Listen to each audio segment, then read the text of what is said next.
News 18 digital ಕಂಟೆಂಟ್ಗೆ ಸ್ವಾಗತ. ನಾನು ದತ್ತಾತ್ರೇಯ, ಚಿಕ್ಕಬಳ್ಳಾಪುರ ಪ್ರತಿನಿಧಿ. ಇವತ್ತು ಬಾಗೇಪಲ್ಲಿ ವಿಧಾನಸಭಾ ಕ್ಷೇತ್ರದಲ್ಲಿ ಕಾಂಗ್ರೆಸ್ ಪಕ್ಷದ ಬೆಂಬಲಿಗರು ಕಾರ್ಯಕರ್ತರ ವಿಜಯೋತ್ಸವ ಬಹಳಷ್ಟು ಜೋರಾಗಿ ನಡೆದಿದೆ. ಯಾಕೆಂದ್ರೆ ಇತ್ತೀಚೆಗಷ್ಟೇ ಹೈಕೋರ್ಟ್ನಲ್ಲಿ ಬಾಗೇಪಲ್ಲಿ ಶಾಸಕರ ಸ್ಥಾನವನ್ನ ಅಸಿಂಧುಗೊಳಿಸಿದ ಹಿನ್ನೆಲೆ ಬಹಳಷ್ಟು ರೀತಿಯಾದಂತಹ ರಾಜಕೀಯ ಚರ್ಚೆಗಳು ಜೋರಾಗಿ ನಡೆದಿತ್ತು. ಆದ್ರೆ ಇಂದು ಸುಪ್ರೀಂ ಕೋರ್ಟ್ನಲ್ಲಿ ಈ ಒಂದು ಶಾಸಕ ಸ್ಥಾನವನ್ನ ಅಸಿಂಧುಗೊಳಿಸಿರುವುದನ್ನ ತಡೆ ಹಿಡಿದಿರುವಂತಹ ಹಿನ್ನೆಲೆ ಶಾಸಕರ ಬೆಂಬಲಿಗರಿಗೆ, ಕಾಂಗ್ರೆಸ್ ಪಕ್ಷದ ಕಾರ್ಯಕರ್ತರಿಗೆ ಒಂದು ರೀತಿಯಾದಂತಹ ಹಬ್ಬದ ವಾತಾವರಣ ಎಂದರೆ ತಪ್ಪಾಗಲಾರದು. ಇಷ್ಟಕ್ಕೂ ಏನಿದೆ ಘಟನೆ, ಏನೆಲ್ಲ ಬೆಳವಣಿಗೆಗಳು ಆಯಿತು ಎಂಬುದರ ಬಗ್ಗೆ ಸಂಕ್ಷಿಪ್ತ ಮಾಹಿತಿಯನ್ನ ಈ ಒಂದು ಡಿಜಿಟಲ್ ಕಂಟೆಂಟ್ ನಲ್ಲಿ ತಿಳಿಸುವಂತಹ ಪ್ರಯತ್ನವನ್ನ ಮಾಡ್ತೇನೆ. ಅದಕ್ಕೂ ಮುನ್ನ ನ್ಯೂಸ್ 18 ಈಗ ಆಪ್ ನಲ್ಲಿಯೂ ಲಭ್ಯ, ಜೊತೆಗೆ ಯೂಟ್ಯೂಬ್, ಫೇಸ್ಬುಕ್, ಇನ್ಸ್ಟಾಗ್ರಾಮ್ ನಲ್ಲಿಯೂ ಲಭ್ಯವಿರುವ ಹಿನ್ನೆಲೆ ಪ್ರತಿಯೊಬ್ಬರು ಸಬ್ಸ್ಕ್ರೈಬ್ ಮಾಡಿ, ಲೈಕ್ ಮಾಡಿ, ಪ್ರೋತ್ಸಾಹಿಸಿ. ಸದಾ ನಿಮ್ಮ ಪ್ರೋತ್ಸಾಹ ನಮ್ಮ ಮೇಲೆ ಇರಲಿ.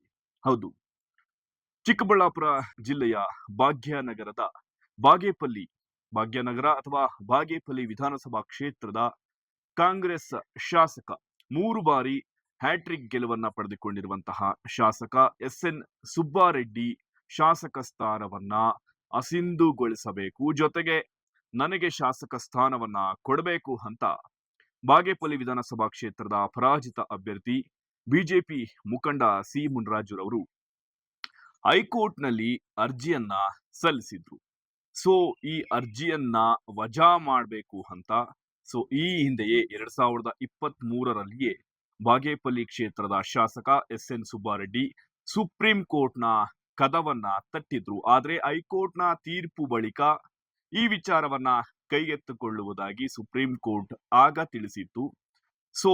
ಹೈಕೋರ್ಟ್ನಲ್ಲಿ ತೀರ್ಪು ನಡೆದಂತಹ ಸಂದರ್ಭದಲ್ಲಿ ವಾದ ಪ್ರತಿವಾದಗಳನ್ನ ಆಲಿಸಿದಂತಹ ನ್ಯಾಯಾಧೀಶರು ಶಾಸಕ ಸ್ಥಾನವನ್ನ ಅಸಿಂಧುಗೊಳಿಸುವಂತೆ ಆದೇಶ ಹೊರಡಿಸಿರುವಂತಹದ್ದು ಬಾಗೇಪಲ್ಲಿ ವಿಧಾನಸಭಾ ಕ್ಷೇತ್ರದ ಶಾಸಕರಾಗಿದ್ದಂತಹ SN ಸುಬ್ಬಾರೆಡ್ಡಿ ಅವರ ಬೆಂಬಲಿಗರಿಗೆ ಅದೊಂದು ರೀತಿಯಾದಂತಹ ಆಘಾತದ ಸುದ್ದಿ ಎಂದ್ರೆ ತಪ್ಪಾಗಲಾರದು. ಹಿನ್ನೆಲೆ ರಾಜಕೀಯ ಬೆಳವಣಿಗೆಗಳು ಚಿಕ್ಕಬಳ್ಳಾಪುರ ಜಿಲ್ಲೆಯಲ್ಲಿ ಅಷ್ಟೇ ಅಲ್ಲದೆ ರಾಜ್ಯದಲ್ಲಿಯೂ ಸಹ ಈ ಒಂದು ಶಾಸಕ ಸ್ಥಾನದ ಅಸಿಂಧು ಪ್ರಕರಣ ಬಹಳಷ್ಟು ದೊಡ್ಡ ಮಟ್ಟದ ಸದ್ದು ಮಾಡಿತ್ತು. ಹಾಗಾದ್ರೆ ಚಿಕ್ಕಬಳ್ಳಾಪುರ ಜಿಲ್ಲೆಯಾದ ಬಳಿಕ ಇದೇ ಮೊದಲ ಬಾರಿ ಶಾಸಕ ಸ್ಥಾನವನ್ನ ಅಸಿಂಧುಗೊಳಿಸುವಂತೆ ಆದೇಶ ಹೊರಡಿಸಿರುವಂತದ್ದು ಇದು ಮೊದಲ ಬಾರಿ. ಅದರಲ್ಲಿಯೂ ಬಾಗೇಪಲ್ಲಿ ವಿಧಾನಸಭಾ ಕ್ಷೇತ್ರದಲ್ಲಿಯೂ ಸಹ ಇಂತಹದೊಂದು ಘಟನೆ ಯಾವತ್ತೂ ನಡೆದೇ ಇರಲಿಲ್ಲ. ಆದ್ರೆ ಈ 2023ರ ಚುನಾವಣೆಯ ಬಳಿಕ ಈ ಒಂದು ಘಟನೆ ನಡೆದಿರುವಂತಹದ್ದು ಇದು ಒಂದು ರೀತಿಯಾದಂತಹ ಇತಿಹಾಸ ಎಂದ್ರೆ ತಪ್ಪಾಗಲಾರದು.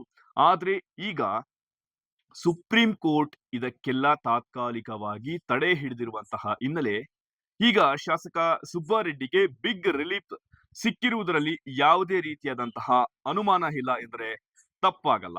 ಯಾಕಂದ್ರೆ ಹೈಕೋರ್ಟ್ ನಲ್ಲಿ ಶಾಸಕ ಸ್ಥಾನವನ್ನ ಶಾಸಕ ಸ್ಥಾನವನ್ನ ಅಸಿಂಧುಗೊಳಿಸಿತ್ತು.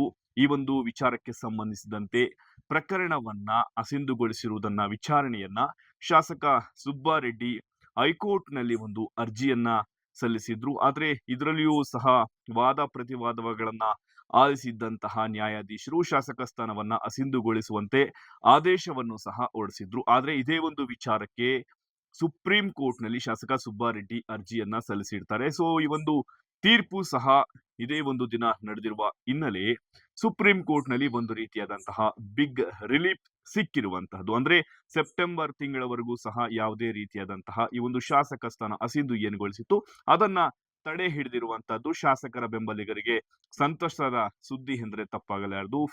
ಈ ಹಿನ್ನೆಲೆ ಒಂದು ಬಾಗೇಪಲ್ಲಿ ಕ್ಷೇತ್ರದಲ್ಲಿ ಪಟಾಕಿ ಸಿಡಿಸಿ, ಸಿಹಿ ಹಂಚಿ, ಮೆರವಣಿಗೆಗಳನ್ನ ನಡೆಸಿ ಬಹಳಷ್ಟು ರೀತಿಯಾದಂತಹ ಸಂಭ್ರಮಾಚರಣೆಗಳನ್ನ ಬಾಗೇಪಲ್ಲಿ ಕ್ಷೇತ್ರದಲ್ಲಿ ಕಾಂಗ್ರೆಸ್ ಪಕ್ಷದ ಮುಖಂಡರು, ಶಾಸಕ SN ಸುಬ್ಬಾರೆಡ್ಡಿ ಅವರ ಬೆಂಬಲಿಗರು ಬಹಳಷ್ಟು ಜೋರಾಗಿಯೇ ನಡೆಸಿರುವಂತಹದ್ದು. ಆದ್ರೆ ಏನಿದು ಘಟನೆ ಎಂಬ ಪ್ರಶ್ನೆಗೆ ಉತ್ತರಿಸಬೇಕಾದ್ರೆ 2023ರ ಚುನಾವಣೆಯಲ್ಲಿ ಚುನಾವಣೆ ಆಯೋಗಕ್ಕೆ ಶಾಸಕರಾಗಿದ್ದಂತಹ SN ಸುಬ್ಬಾರೆಡ್ಡಿ ಅವರು ತಪ್ಪು ಮಾಹಿತಿಯನ್ನ ನೀಡಿದ್ದಾರೆ.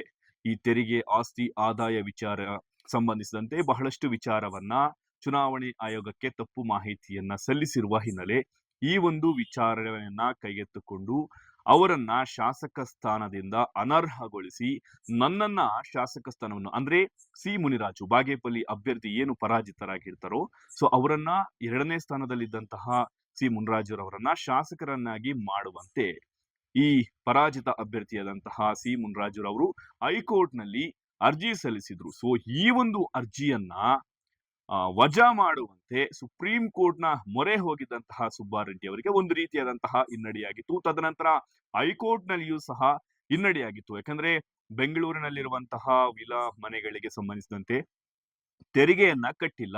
GST ವಿಚಾರಕ್ಕೆ ಸಂಬಂಧಿಸಿದಂತೆ 9 GST ಅಕೌಂಟ್ಗಳಿತ್ತು. ಅದರಲ್ಲಿ 5 ಅಕೌಂಟ್ಗಳು ಆಕ್ಟಿವ್ ಆಗಿದ್ರೆ ಅದರಲ್ಲಿ ಒಂದಕ್ಕೆ ಮಾತ್ರ GST ಪೇ ಮಾಡಿದ್ದಾರೆ, ಅಂದ್ರೆ ಕಟ್ಟಿದ್ದಾರೆ, ಉಳಿದಂತಹಗಳಿಗೆ ಕಟ್ಟಿಲ್ಲ. ಇದನ್ನ ತೋರಿಸಿಲ್ಲ. ಅದೇ ವಿಚಾರಕ್ಕೆ ಸಂಬಂಧಿಸಿದಂತೆ ಮತ್ತಷ್ಟು ರೀತಿಯಾದಂತಹ ತೆರಿಗೆ ವಂಚನೆಯನ್ನ ಮಾಡಿದ್ದಾರೆ ಎಂಬ ಆರೋಪವನ್ನು ಸಹ ಮಾಡಿದ್ರು. ತದನಂತರ ಮಾಜಿ MLCಗಳಾಗಿದ್ದಂತಹ ವೈ.ಎ. ನಾರಾಯಣಸ್ವಾಮಿ ಅವರಿಗೆ ಸಾಲವನ್ನ ಕೊಟ್ಟಿದ್ರು. ಜೊತೆಗೆ ಕಾಂಗ್ರೆಸ್ ಪಕ್ಷದ ಮತ್ತೊಬ್ಬ ಶಾಸಕ ಸ್ಥಾನದ ಅಭ್ಯರ್ಥಿಯಾಗಿದ್ದಂತಹ ಅವ್ರಿಗೂ ಸಹ ಸಾಲವನ್ನ ಕೊಟ್ಟಿದ್ರು ಎಂಬ ಮಾಹಿತಿಯನ್ನು ಸಹ ಸಿ ಮುನಿರಾಜುರವರು ಹೈಕೋರ್ಟ್ ನಲ್ಲಿ ಅರ್ಜಿಯನ್ನ ಸಲ್ಲಿಸಿದ್ರು. ಆದ್ರೆ ಈ ಒಂದು ಸಾಲ ಕೊಟ್ಟಿರುವ ವಿಚಾರ, ಆಸ್ತಿ ತೆರಿಗೆ ಕಟ್ಟಿರುವ ವಿಚಾರವನ್ನ, ತೆರಿಗೆ ವಂಚನೆಯ ವಿಚಾರವನ್ನ ಶಾಸಕ SN ಸುಬ್ಬಾರೆಡ್ಡಿ ಅವರು ಚುನಾವಣೆ ವೇಳೆ ಚುನಾವಣೆ ಆಯೋಗಕ್ಕೆ ಸಲ್ಲಿಸಬೇಕಾದ್ರೆ ಇದೆಲ್ಲವನ್ನ ಬಿಟ್ಟು ಈ ಒಂದು ಅಫಿಡವಿಟ್ ಅನ್ನ ಸಲ್ಲಿಸಿದ್ದಾರೆ ಎಂಬ ಆರೋಪವನ್ನ ಮಾಡಿದ್ರು. ಅಂದ್ರೆ ಮುಖ್ಯವಾಗಿ ಈ ವಿಚಾರದಲ್ಲಿ ಗಮನಿಸಬಹುದಂತಂದ್ರೆ ಬಿಜೆಪಿ ಈ ಮಾಜಿ MLC ಏನಿದ್ರು ವೈ.ಎ. ನಾರಾಯಣಸ್ವಾಮಿ ಅವರು ಸಹ ತಮ್ಮ ಅಫಿಡವಿಟ್ ಸಲ್ಲಿಕೆ ವೇಳೆ ನಾನು ಶಾಸಕರಾಗಿದ್ದಂತಹ SN ಸುಬ್ಬಾರೆಡ್ಡಿ ಅವರ ಬಳಿ ಸಾಲವನ್ನ ಪಡೆದುಕೊಂಡಿದ್ದೇನೆ ಎಂಬ ಅಫಿಡವಿಟ್ ಅನ್ನ ಅವರು ಚುನಾವಣೆಯ ಸಂದರ್ಭದಲ್ಲಿ ಸಲ್ಲಿಕೆ ಮಾಡಿದ್ರು. ಅದರಂತೆ ಮತ್ತೊಬ್ಬ ಶಾಸಕ ಸ್ಥಾನದ ಅಭ್ಯರ್ಥಿಯೂ ಸಹ ಶಾಸಕರಾಗಿದ್ದಂತಹ SN ಸುಬ್ಬಾರೆಡ್ಡಿ ಅವರ ಬಳಿ ಸಾಲವನ್ನ ಪಡೆದುಕೊಂಡಿರುವುದಾಗಿ ಅಫಿಡವಿಟ್ ನಲ್ಲಿ ಸಲ್ಲಿಸಿದ್ರು. ಆದ್ರೆ ಅವರಿಗೆ ಸಾಲ ಕೊಟ್ಟಿರುವ ವಿಚಾರವನ್ನ SN ಸುಬ್ಬಾರೆಡ್ಡಿ ಅವರು ಚುನಾವಣೆಗೆ ಸಲ್ಲಿಸಬೇಕಾದಂತಹ ಮಾಹಿತಿಯನ್ನ ಸಲ್ಲಿಸಿರ್ಲಿಲ್ಲ. ಇದೆಲ್ಲ ಒಂದು ರೀತಿಯಾದಂತಹ ತಪ್ಪು ಮಾಹಿತಿಯನ್ನ ಕೊಟ್ಟು ಜನರ ವಿಶ್ವಾಸವನ್ನ ಗಳಿಸಿ ತಪ್ಪು ಮಾಹಿತಿಯನ್ನ ಕೊಟ್ಟು ಶಾಸಕ ಸ್ಥಾನವನ್ನ ಗೆದ್ದಿದ್ದಾರೆ. ಸೊ ಆದ್ದರಿಂದ ಆ ಶಾಸಕ ಸ್ಥಾನವನ್ನ ಅಸಿಂಧುಗೊಳಿಸಿ, ಅನರ್ಹಗೊಳಿಸಿ ನನಗೆ ಶಾಸಕ ಸ್ಥಾನವಾಗಿ ಆಯ್ಕೆ ಮಾಡಬೇಕು ಅಂತ ಒಂದು ಮನವಿಯನ್ನ ಸಲ್ಲಿಸಿದ್ರು. ಸೊ ಅದೇ ಒಂದು ಮನವಿ ವಿಚಾರವಾಗಿ ಹೈಕೋರ್ಟ್ ನಲ್ಲಿ ತೀರ್ಪು ಎತ್ತಿ ಹಿಡಿದಿತ್ತು, ಅಂದ್ರೆ ಸಿ ಮುನಿರಾಜು ಅವರ ಪರ ಎತ್ತಿ ಹಿಡಿದಿತ್ತು. ಈ ವಿಚಾರವನ್ನ ಅರ್ಜಿಯನ್ನ ತಡೆ ಹಿಡಿಯುವಂತೆ ಶಾಸಕ SN ಸುಬ್ಬಾರೆಡ್ಡಿ ಅವರು ಸುಪ್ರೀಂ ಕೋರ್ಟ್ ನ ಮೊರೆ ಹೋಗಿದ್ರು.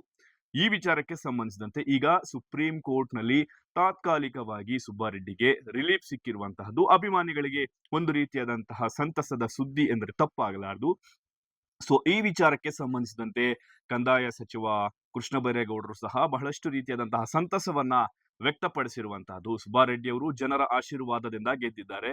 ಮುಂದೆಯೂ ಸಹ ಅವರು ಸುಪ್ರೀಂ ಕೋರ್ಟ್ ನಲ್ಲಿ ಗೆಲುವನ್ನ ಪಡೆದುಕೊಂಡು ಶಾಸಕರಾಗಿ ಮುಂದುವರಿಯುತ್ತಾರೆ ಎಂಬ ಒಂದು ಹೇಳಿಕೆಯನ್ನ ಕೊಟ್ಟಿರುವಂತಹದ್ದು. ಜೊತೆಗೆ ಉಸ್ತುವಾರಿ ಮಂತ್ರಿಗಳಾದಂತಹ MC ಸುಧಾಕರ್ ಅವರು ಸಹ ಒಂದು ರೀತಿಯಾದಂತಹ ಸಂತಸ ಹೇಳಿಕೆಗಳನ್ನ ಕೊಟ್ಟು ಜನರ ಆಶೀರ್ವಾದ, ಜೊತೆಗೆ ಸುಪ್ರೀಂ ಕೋರ್ಟ್ ನಲ್ಲಿಯೂ ಸಹ ಸುಬ್ಬಾರೆಡ್ಡಿ ಪರ ನ್ಯಾಯ ಸಿಗುತ್ತೆ ಎಂಬ ವಿಶ್ವಾಸವನ್ನ ವ್ಯಕ್ತಪಡಿಸಿದ್ರೆ, ಮತ್ತೊಂದು ಕಡೆ ಚಿಕ್ಕಬಳ್ಳಾಪುರ ಜಿಲ್ಲೆಯ ಚಿಕ್ಕಬಳ್ಳಾಪುರ ಕ್ಷೇತ್ರದ ಶಾಸಕ ಪ್ರದೀಪ್ ಈಶ್ವರ್ ಅವರು ಸಹ ವಿಶ್ವಾಸದ ಮಾತುಗಳನ್ನ ಹೇಳಿ ಮಂತ್ರಿ ಆಗ್ಲಿ ಅಂತ ಒಂದು ಹೇಳಿಕೆಯನ್ನ ಕೊಟ್ಟಿರುವಂತಹದ್ದು. ಸುಬ್ಬಾರೆಡ್ಡಿ ಅವರು ಒಬ್ಬ ಜನಪ್ರಿಯ ಶಾಸಕರು, 3 ಬಾರಿಯ ಕ್ಷೇತ್ರದಲ್ಲಿ ಸತತವಾಗಿ ಆಯ್ಕೆ ಆಗಿದ್ದಾರೆ, ಜನರಿಂದ ಆಯ್ಕೆ ಆಗಿದ್ದಾರೆ. ಸೊ ಅವರಿಗೆ ಈ ಒಂದು ರಿಲೀಫ್ ಸಿಕ್ಕಿರೋದು ನಮ್ಮೆಲ್ಲರಿಗೂ ಕೂಡ ಬಹಳ ಸಂತೋಷದ ವಿಷಯ. ಅಂತಿಮವಾಗಿ ಸುಪ್ರೀಂ ಕೋರ್ಟ್ನ ತೀರ್ಪು ಕೂಡ ಅವ್ರ ಪರವಾಗಿ ಬರುತ್ತೆ ಅನ್ನೋ ವಿಶ್ವಾಸ ನಮಗಿದೆ.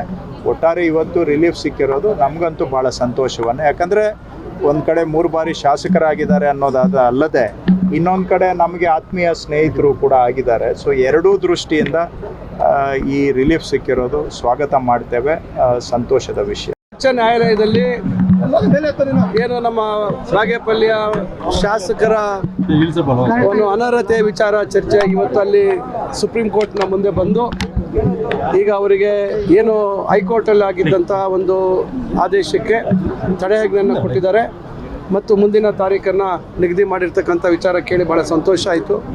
ಯಾಕಂದರೆ ಇದು ಆಸ್ತಿ ಘೋಷಣೆ ವಿಚಾರದಲ್ಲಿ ಸೂಕ್ಷ್ಮ ವಿಚಾರಗಳು ಎಷ್ಟು ಪ್ರಾಮುಖ್ಯ ಅಂತಕ್ಕಂಥದ್ರ ಬಗ್ಗೆ ಒಂದು ಚರ್ಚೆ ಆಗಬೇಕು ಅಂತಕ್ಕಂಥ ಅಭಿಪ್ರಾಯವನ್ನು ಸರ್ವೋಚ್ಚ ನ್ಯಾಯಾಲಯದ ನ್ಯಾಯಾಧೀಶರು ವ್ಯಕ್ತಪಡಿಸಿದಂಗೆ ಕಾಣ್ತದೆ. ಯಾಕಂದರೆ ಸಂಪೂರ್ಣವಾದಂಥ ಅಲ್ಲಿ ನಡೆದಿರ್ತಕ್ಕಂಥ ವಿದ್ಯಮಾನಗಳ ಬಗ್ಗೆ ಮಾಹಿತಿ ಇಲ್ಲ. ಆದರೆ ಸ್ವಲ್ಪ ಏನು ನಮಗೆ ಬಂದಿರತಕ್ಕಂಥ ಮಾಹಿತಿಯಲ್ಲಿ ಮಾಧ್ಯಮದ ಮುಖಾಂತರ ಆ ರೀತಿ ಚರ್ಚೆ ಆಗಿದೆ ಅಂತಕ್ಕಂಥದ್ದು ಖಂಡಿತ ಇದು ಸಂತೋಷದ ವಿಚಾರ. ಯಾಕಂದರೆ ಅವರು 20,000ಕ್ಕಿಂತ ಹೆಚ್ಚು ಮತಗಳ ಅಂತರದಿಂದ ಗೆದ್ದಿದ್ರು ಮತ್ತು ಜನರ ವಿಶ್ವಾಸವನ್ನು ಗಳಿಸ್ಕೊಂಡಿರ್ತಕ್ಕಂಥ ನಾಯಕರು. ನಾವೆಲ್ಲರೂ ಒಟ್ಟಾಗಿ ಈ ಜಿಲ್ಲೆ ಅಭಿವೃದ್ಧಿಗೆ ಕೆಲಸ ಮಾಡ್ತಾ ಇದ್ವಿ. ಎಲ್ಲೋ ಒಂದು ಕಡೆ ನಮಗೆ ಭಾಳ ಬೇಸರ ಆಗಿತ್ತು. ಈಗ ಇವತ್ತು ಒಳ್ಳೆಯ ಕಾರ್ಯಕ್ರಮವೂ ಆಗಿದೆ ಮತ್ತು ಒಳ್ಳೆಯ ಶುಭ ಸುದ್ದಿನೂ ನಮಗೆ ಸಿಕ್ಕಿದೆ. ಅವ್ರಿಗೆ ಒಳ್ಳೆಯದಾಗ್ತದೆ. ಬಹುಶಃ ಮುಂದಿನ ಏನು ವಿದ್ಯಮಾನಗಳಲ್ಲೂ ಕೂಡ ಏನು ಸುಪ್ರೀಂ ಕೋರ್ಟ್ ಒಳ್ಳೆಯ ನಿರ್ಧಾರ ಮಾಡುತ್ತೆ ಅಂತಕ್ಕಂಥ ವಿಶ್ವಾಸ ಇದೆ. ಇವತ್ತು ಸುಪ್ರೀಂ ಕೋರ್ಟಲ್ಲಿ ನಮ್ಮ ಸುಬ್ಬಾರೆಡ್ಡಿ ಸಾಹೇಬರಿಗೆ ಹೈಕೋರ್ಟ್ ಆದೇಶಕ್ಕೆ ಸ್ಟೇ ಸಿಕ್ಕಿದೆ.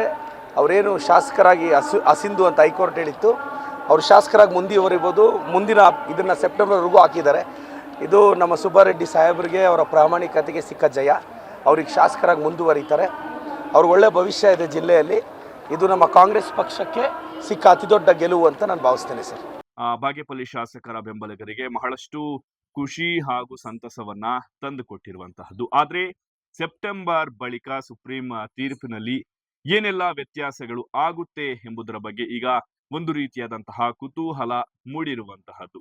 ಒಂದು ವೇಳೆ ಹೈಕೋರ್ಟ್ನ ತೀರ್ಪನ್ನ ಎತ್ತಿ ಹಿಡಿದ್ರೆ ಮತ್ತೆ ಬಾಗೇಪಲ್ಲಿ ವಿಧಾನಸಭಾ ಕ್ಷೇತ್ರದಲ್ಲಿ ಬೈ ಎಲೆಕ್ಷನ್ ನಡೆಯುತ್ತೆ ಎಂಬ ವಿಚಾರ ಈಗ ದೊಡ್ಡ ಮಟ್ಟದಲ್ಲಿ ಸದ್ದು ಮಾಡ್ತಾ ಇದೆ.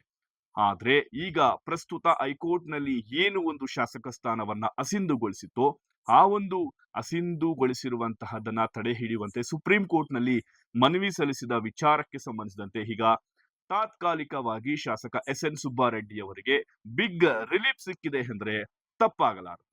ಇದೇ ಇವತ್ತಿನ ನ್ಯೂಸ್ 18 ಡಿಜಿಟಲ್ ಕಂಟೆಂಟ್ ನ ವಿಶೇಷತೆ. ನಾನು ದತ್ತಾತ್ರೇಯ, ಚಿಕ್ಕಬಳ್ಳಾಪುರ ಪ್ರತಿನಿಧಿ. ನಿರ್ಭೀತ, ನಿಷ್ಪಕ್ಷಪಾತ, ವಿಶ್ವಾಸಾರ್ಹ ಸುದ್ದಿಗಳಿಗೆ ಮತ್ತೊಂದು ಹೆಸರಾಗಿರುವಂತ ನ್ಯೂಸ್ 18 ಕನ್ನಡ ಈಗ ಆಪ್ನಲ್ಲೂ ಲಭ್ಯವಿದೆ. ದಯವಿಟ್ಟು ಇಲ್ಲಿರುವ QR ಕೋಡ್ ಅನ್ನ ಸ್ಕ್ಯಾನ್ ಮಾಡಿಕೊಂಡು ಆಪ್ ಅನ್ನ ಡೌನ್ಲೋಡ್ ಮಾಡೋದಕ್ಕೆ ಮರಿಬೇಡಿ. ನಿಮ್ಮ ಬೆಂಬಲ ಹೀಗೆ ಸದಾ ನಮ್ಮೊಂದಿಗಿರಲಿ. ಧನ್ಯವಾದ.